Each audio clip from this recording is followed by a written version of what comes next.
tím, že by i chtěl postoupit do druhé ligy. Ještě se to samozřejmě nezdávají, ale týmy Kroměříže a Hlučína mají přece jenom nějaký bodový náskok. Uvidíme, dneska se hraje kompletní kolo této soutěže, tak uvidíme, jak výsledky tedy dopadnou. V každém případě my jsme v tuto chvíli odstartovali duel tedy mezi Baníkem a Vítkovicemi. V jakých sestavách oba týmy do dnešního zápasu nastoupili? Jako vždy začínáme hostujícím celkem, tedy MFK Vítkovice.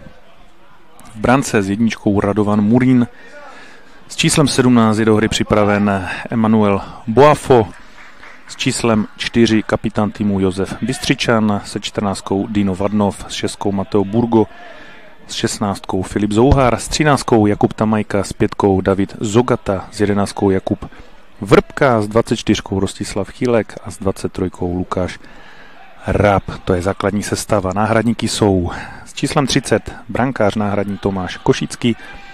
No a do hry je připraven s číslem 27 Predrag Stanimirovič a s 10 Martin Hloch a se 7 Matyáš Richtár.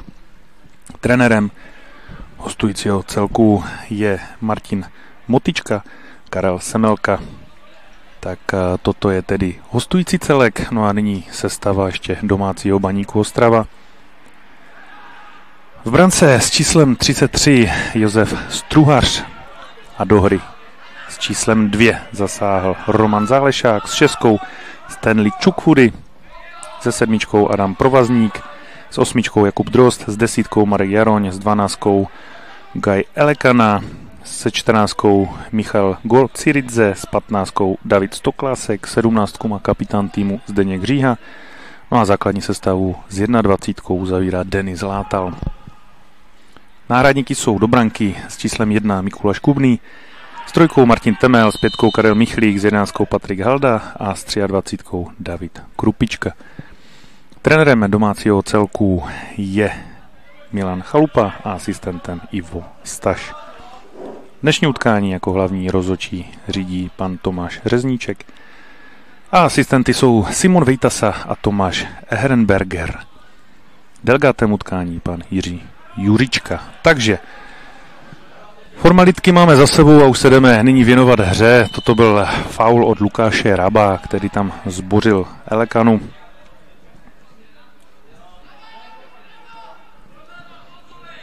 Kapitán Zdeněk Říha posouvá tady doprava na Gociridzeho. To je ročník 04, který sem tam naskočí i za 19 Baníků a i za 18 v rámci Moravskoslezské dorostenecké ligy. Do té celostátní taky nakoukl do pár utkání, dneska tedy v sestavě B týmu. Čukvudy, střílený centr dopředu na Marka Jaroňa, tam, kdyby to prošlo, už by to bylo velmi nebezpečné, ale hostující obrana zabránila, no a budeme tak svědky rohového kopu, jehož exekutorem bude pravděpodobně Marek Jaroň.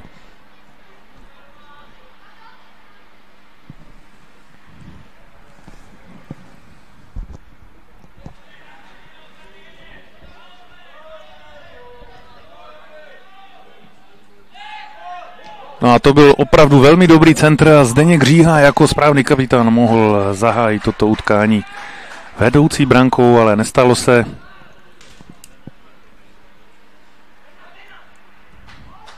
Když už jsme u Zdeňka Říhy, tak tomu poslední vzájemný zápas v Markvartovicích, kde Vítkovice hrají domácí zápasy, úplně nevyšlo, i přesto, že Baník Ostrava tam vyhrál poměrem 4-2, tak Zdeněk Říha v 87. minutě uviděl z rukou rozhodčího druhou žlutou kartu a byl tedy vyloučen.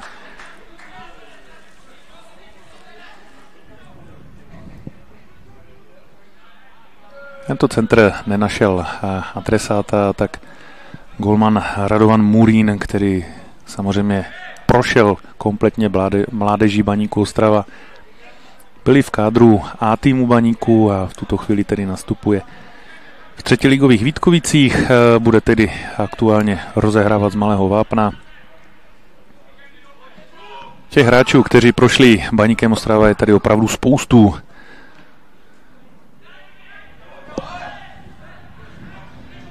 Jakub Vrbka se snažil atakovat domácího obránce, ale bezúspěšně. Tady ztratil Kuba Drozd. Dopředu jde Filip Zouhar. Další hráč, který prošel Baníkem Ostrava.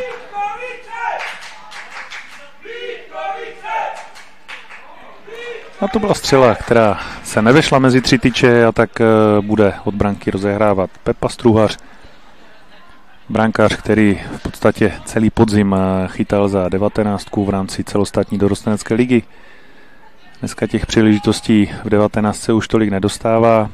Aktuálně tam chytá právě dneska jeho náhradník Mikuláš Kubný, který přišel do Baníku v zimní přestávce z Opavy.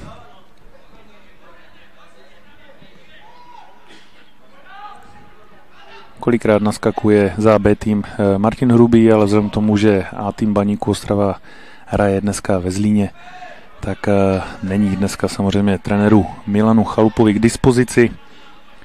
Tak opět Říha, Gociridze.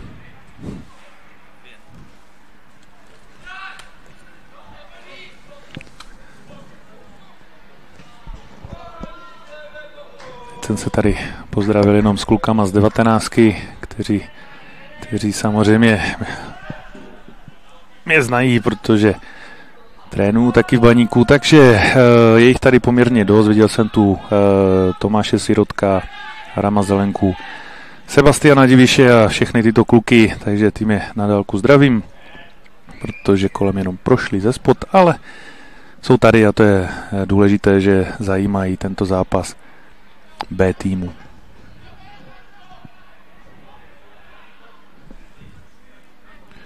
Kuba Drozd si se běhl pro balón, kombinoval s Čukvudym, Říha, Gociridze,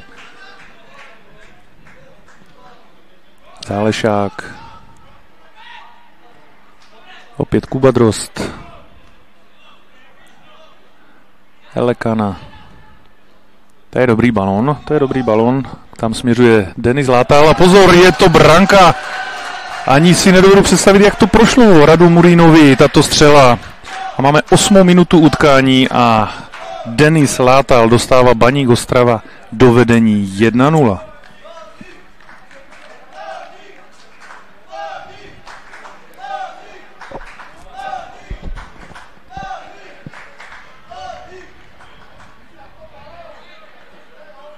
No, tak i takové góly padají, to víme všichni. Nicméně Radu Murín kroutí hlavou, neví, jak mu to tam propadlo.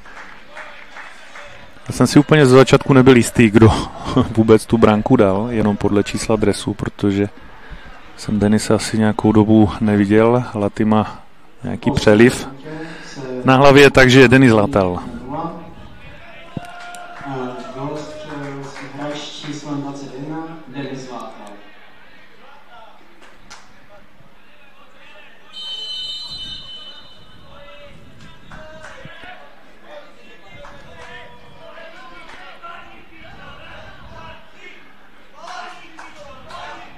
Tento míč už Rosťa Chýlek, další hráč z Líhně Baníku, který přestoupil do Baníku ještě v žákovských letech, tak nemohl stihnout, míč opustil hrací plochu a tak opět bude rozehrávat Čukvudy z autu, nahrál Jaroňovi, ale od něj se míč odrazil právě k Chýlkovi, ale jeho pokus o centr nebyl úspěšný.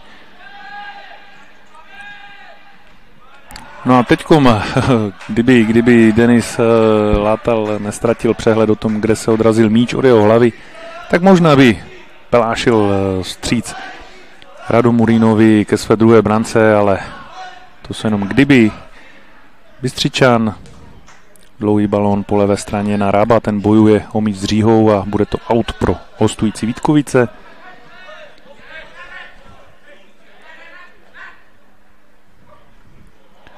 Boafo rozehrál opět u míče právě tento hráč. To bude asi offside. Ano, její pomezní rozhodčí odmával, hlavní odpískal. Gociridze může tedy v pohodě rozehrát. Na druhé straně má volného Stokláska, může si to klepnout s Říhou. A nakonec míč přenechá právě Říhovi.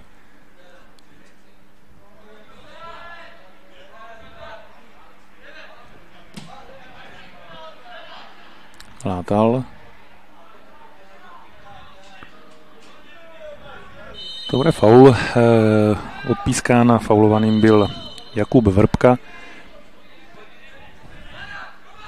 Jakub Tamajka u míče, další hráč, který prošel mládeží Baníku, byli v reprezentačních výběrech, no ale pak nějak jeho výkonnost šla dolů a Baník Ostrava opustil, působil ve Frýdku, teď je ve Vítkovicích.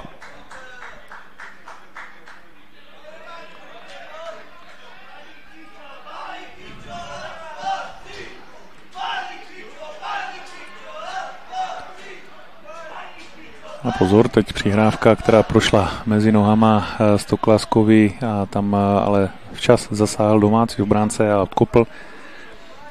Už jsem vzpomněl právě Tamajku, tak byl velmi silný ročník 0-2 v Baníku Ostrava. Tam byl ještě Vojačke, Barkov, Tamajka. Taková obávaná trojička, každý z jedné řady. Vojačke, Barkov, to byli v podstatě hroťáci, ti dávali jeden gól za druhým, ať už v žákovské či dorostenecké lize.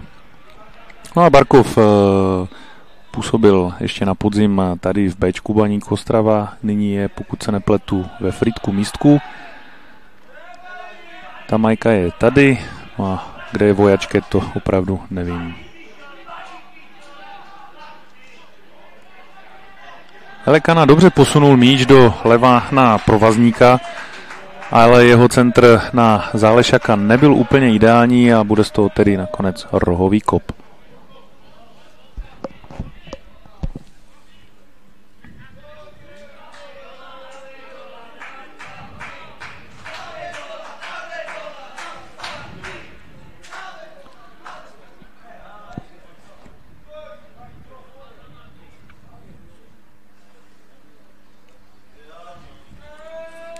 No v souběžně hraných zápasech zatím více branek padlo na dvou stadionech. Uherský Brod zatím z vedoucí Kroměříži hraje 1-1.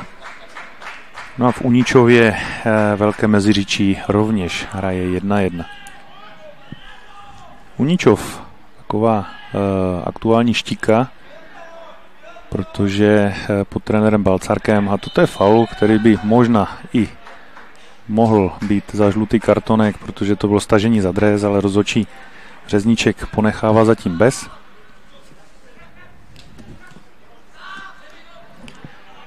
Tak Uničov má aktuálně sérii 11 vítězných zápasů v řadě. Díky této sbírce 33 bodů se dostali aktuálně už na 4. příčku tabulky.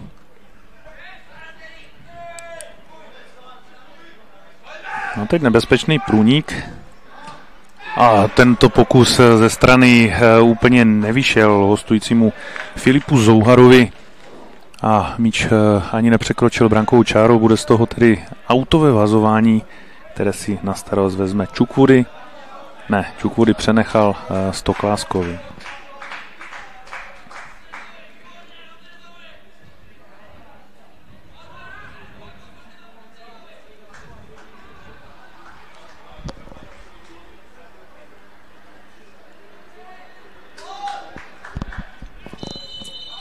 No, bylo tam opět přidržení za dres. Stoklásek, křížný balón napravo na Zálešáka, toto Roman v pohodě stihne, hned posouvá na Jaroně, ten si míč přebírá, znovu kombinuje se Zálešákem a ten zkusil stejně jako Denis Látal překvapit, tentokrát z druhé strany Radu Murína na přední tyči a tentokrát Murín byl pozorný a nohama vyrazil na roh.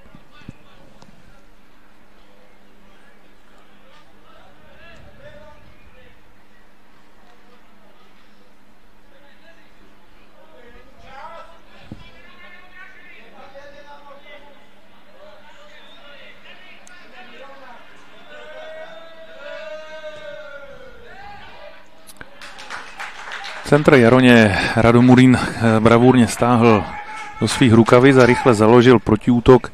Posílá dopředu Matea Burga. Tento hráč je ročník 03. Ještě si ho pamatuju z dob, kdy jsem trénoval žáky v Hlučíně a tento fotbalista hrál za Třinec a následně působil v regionální fotbalové akademii v Karviné. Taktéž si prošel mládežnickými reprezentacemi a pokud se nepletu, tak taky byl Mateo Burgo nedávno ve Frýdku Místku v rámci taky A týmu mužů a v rámci této soutěže, to znamená Moravskoslezské fotbalové ligy.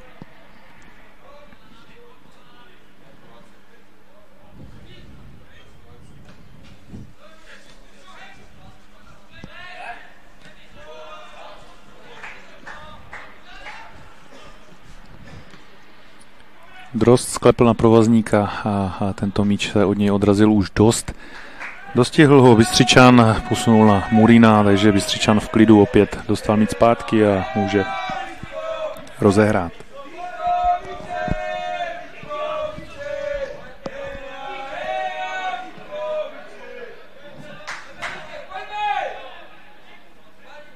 Čukvudy.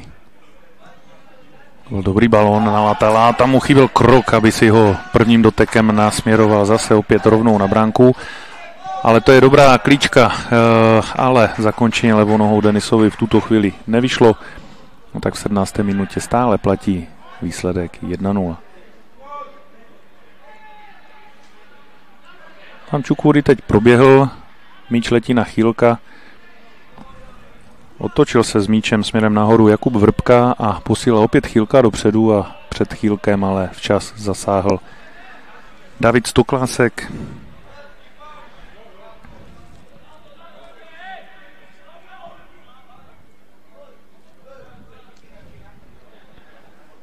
Když už jsem zmínil ten silný ročník Baníku Ostrava v rámci ročníku 02, tak i v Hlučíně byl tento ročník velmi silný.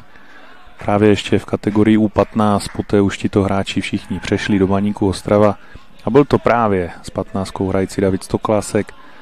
Byl to i s 8 Kuba Drozd, který je ale ročník 03, ale byl ostaršen a hrál právě za tuto kategorii. No a pak tam byli Sebastian Boháč, který dneska působí v druholigové Karviné a nedávno v zápase proti Prostějovu 2 góly pomohl svému týmu k vítězství. No, Karviná je nasměřována velmi dobře po roce k návratu do nejvyšší soutěže. No a tím dalším je Filip Sotorník, který taky ještě na podzim hrával tady za B tým Baníku Ostrava. No a ten, myslím si, že je teď na hostování nebo na přestup, nevím, v Chrudimi, v druholigové Chrudimi. Opět tedy Stoklásek na Říhu, Říha doleva na Čukvudyho, ten si dobře zpracoval míč a pokračuje. Stihne ten míč na hrací ploše, stihl, ale ocentroval akorát na Vadnova. Opět Chýlek a od něho skončil míč v zámezí, jo, díky důrazu Davida Stokláska.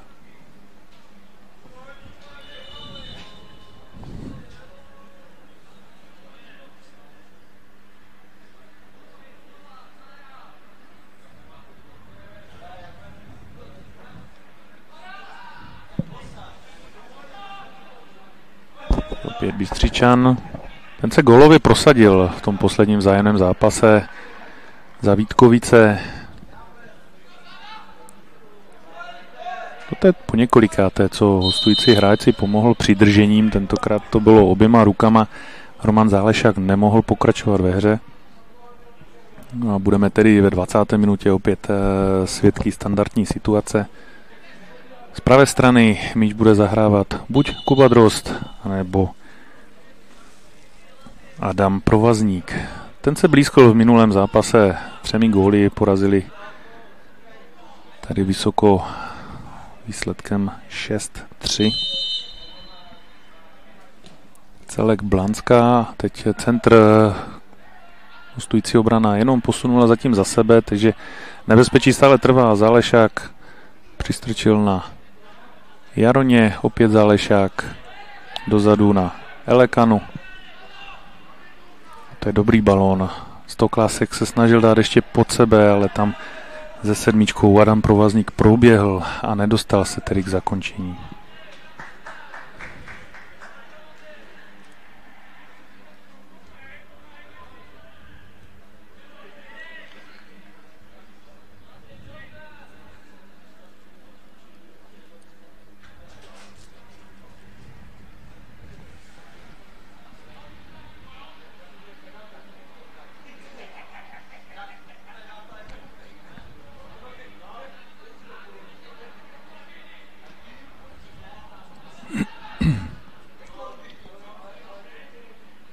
Chukwudi, ano, souboj šestek.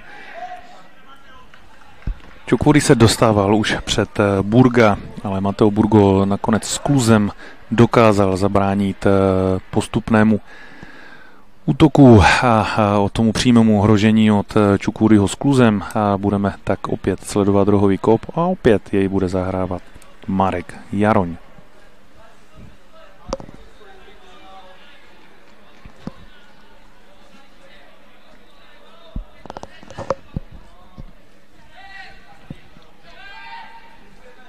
V tuto chvíli padla branka v utkání Blanska.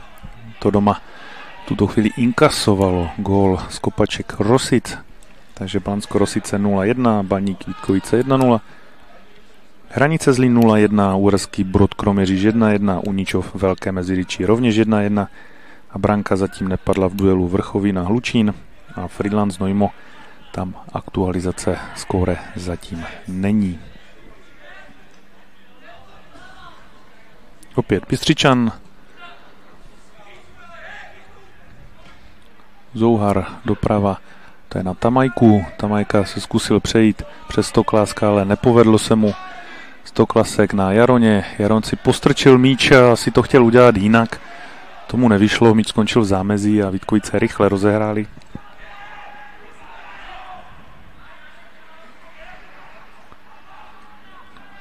Přes Zogatu se míč dostal opět k Tamajkovi. Elekana vybojoval balón. Tam v náběhu, že Denis Látal, který se dostává přes Vadnova.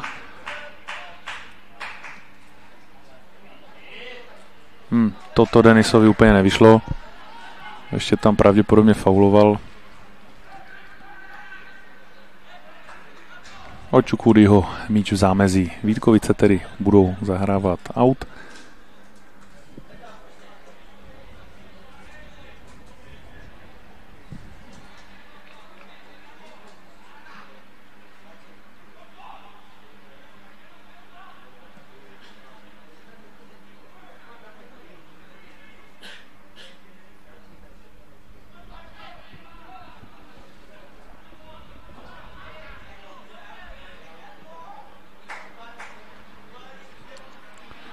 Tam se Látal snažil prodloužit tento míč hlavou na Provazníka. Myšlenka dobrá, ale skončilo to v autu, opět tedy Vítkovice. Tam Elekana dobře předskočil před Rába. Vítkovice se posunuli o několik metrů dopředu, tentokrát Ráb už s přehledem si míč převzal, vrátil zpátky na Burga. Vádnov zpátky. Přihrává po pravé straně Ráb.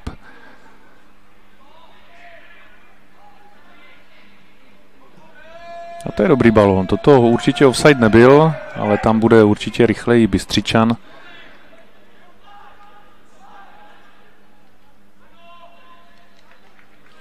A od Provazníka opět míč opustil hrací plochu, tam to Bystřičan vyřešil velmi dobře.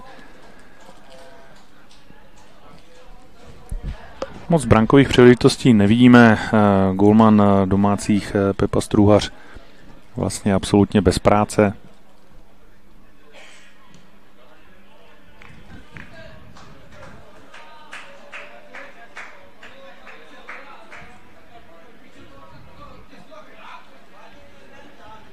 Hranice vyrovnali v duelu se Zlínem na 1-1.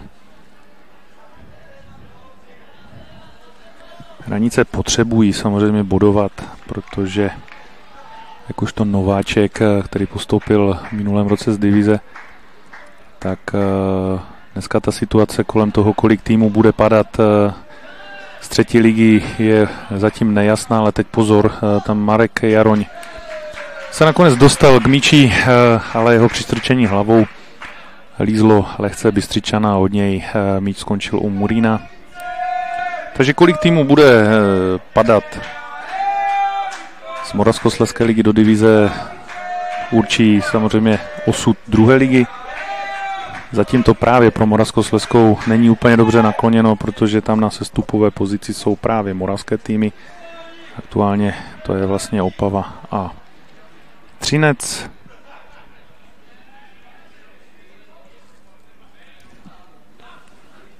Ten konec tabulky je opravdu velmi těsný, ale opět pozor, Denis Látal vstříc ve druhé brance v dnešním zápase a je to 2-0.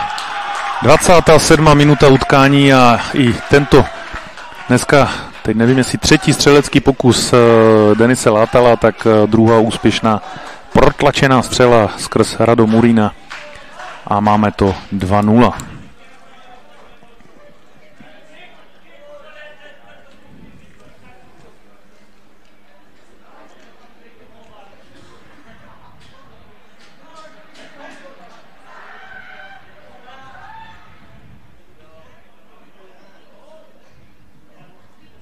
V 27. minutě hráč s číslem 21, Denis Látal, střelil gól. FC Baník Ostrava B, MFK Vítkovice 2-0.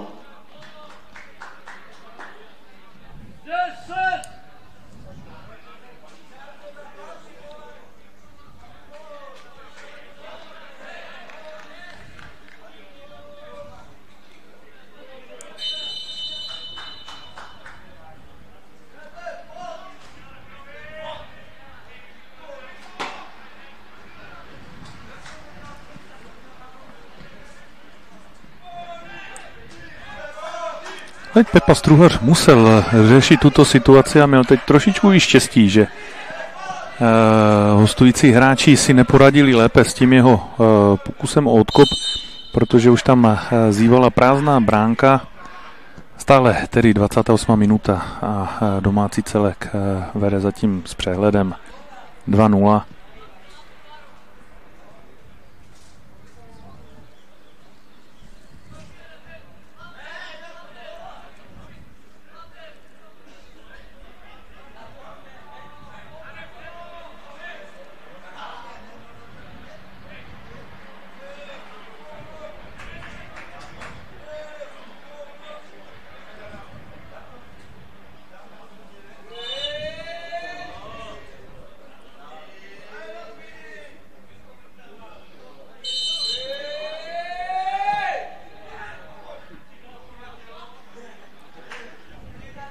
Denis Látal kolínkem chtěl vyvést míč z 16 a teď o něj ještě musel bojovat. No a bude z toho autové vazování.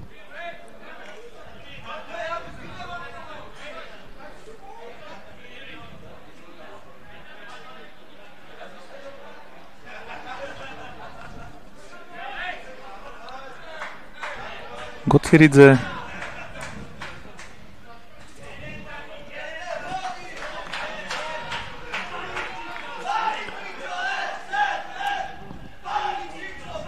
Heleka na Čukvudy. Opět Čukvudy.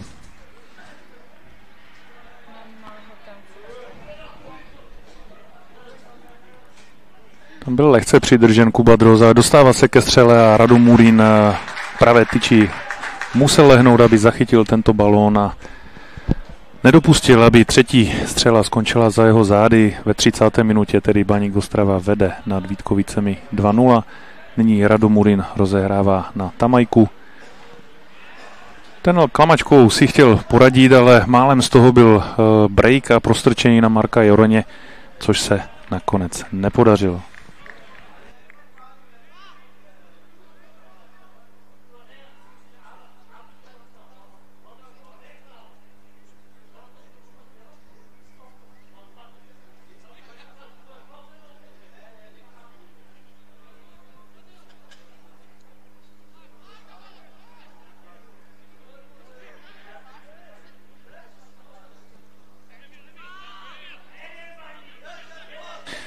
Tak, Gociridze, Jaroň, Zálešák, opět Gociridze, Elekana na levou, úplně volný Stoklásek. A to je dobrá průnikovka na Adama Provazníka a tam Murín zasáhl nohou. Mateo Burgo atakován opět Čukudym a tentokrát souboj hráčů s číslem 6 dopadl lépe pro hostující obránce.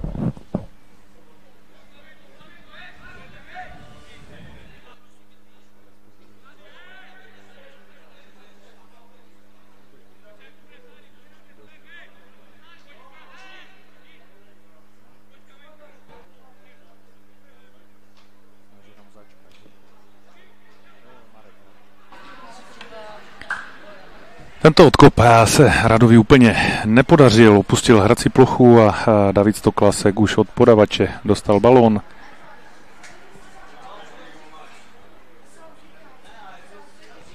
Kuba Drozd si zběhl pro míč, sklepává na Čukudyho, na střed na Marka Jaroně, na pravou opět volný, jak se říká, Mišiko, Gociridze, Elekana, Stoklásek.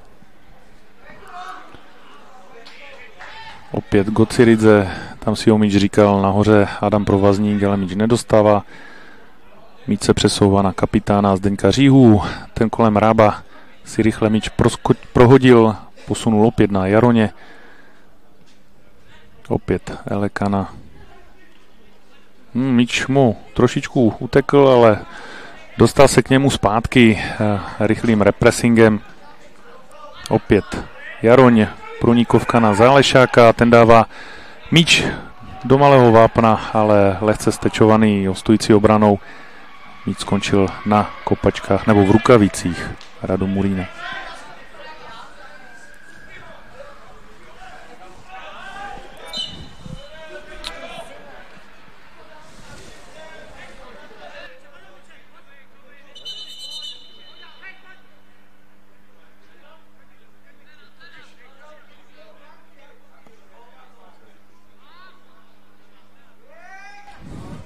Gociridze dobře zasáhl aktuálně proti Rábovi, ten ale ještě stále atakuje. Donutil Gociridzeho rozehrát nepřesně a tak tady budeme teďkom svědky nebezpečné standardní situace z rohu 16, kdy Zdeněk Říha fauloval Rába.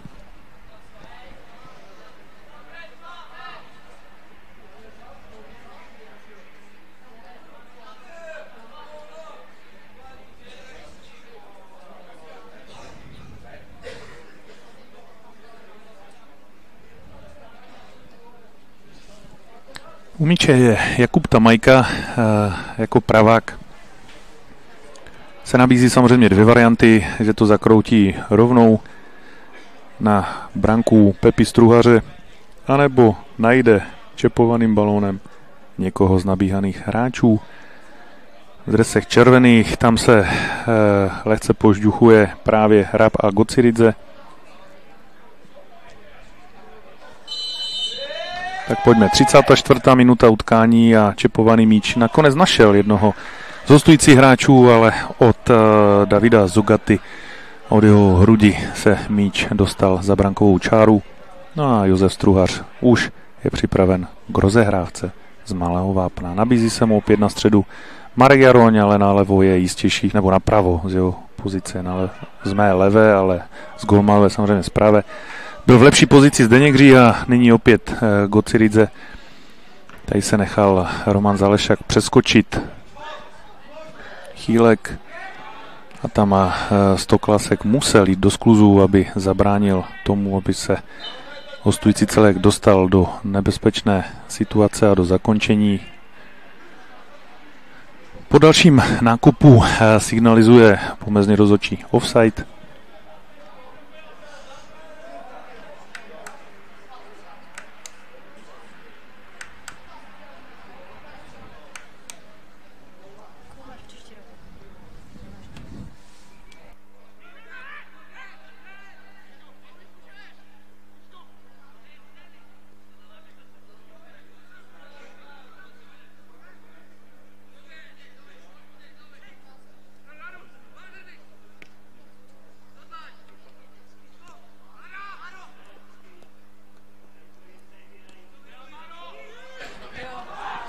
Elekana doleva na Čukvudiho, proti němu opět Burgo, takže souboj šestek po několikáté v prvním poločase. Teď Čukvudi velmi dobře a super zákrok rukou Radom Murína.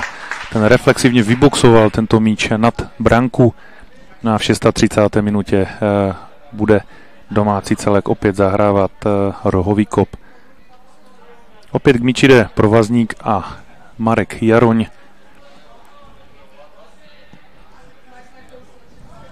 Proti ním opět Burgo a Zogata. Provazník už si odskočil, takže to vypadá na rozehrávku právě opět Marka Jaroně. A no, ti ho dneska zkoušejí, teda ostravští hráči, to Radom Murína, to jsou takové míče všechno na přední tyč. Už nám z toho padl úvodní gól v podání Denise Látala. Teď to letí lépe, ale hostující obrana odlavičkovala, Čukvudi v pohodě prostrčil dozadu, ale tam nám nějak došlapuje Rozťachýlek a rozhodčí to vyhodnotil jako faul a tedy je odpískáno.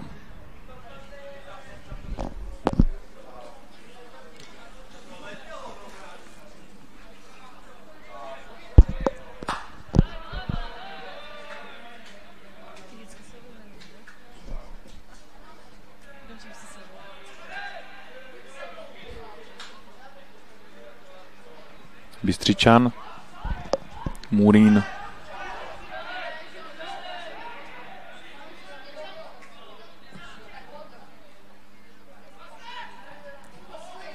Zdeněk Říha našel si tento balón, Roman Zálešák efektně za nohou, míč si posunul za sebe a do strany na Jaroně, ale tomu ten míč už utekl do autu, nicméně hlavní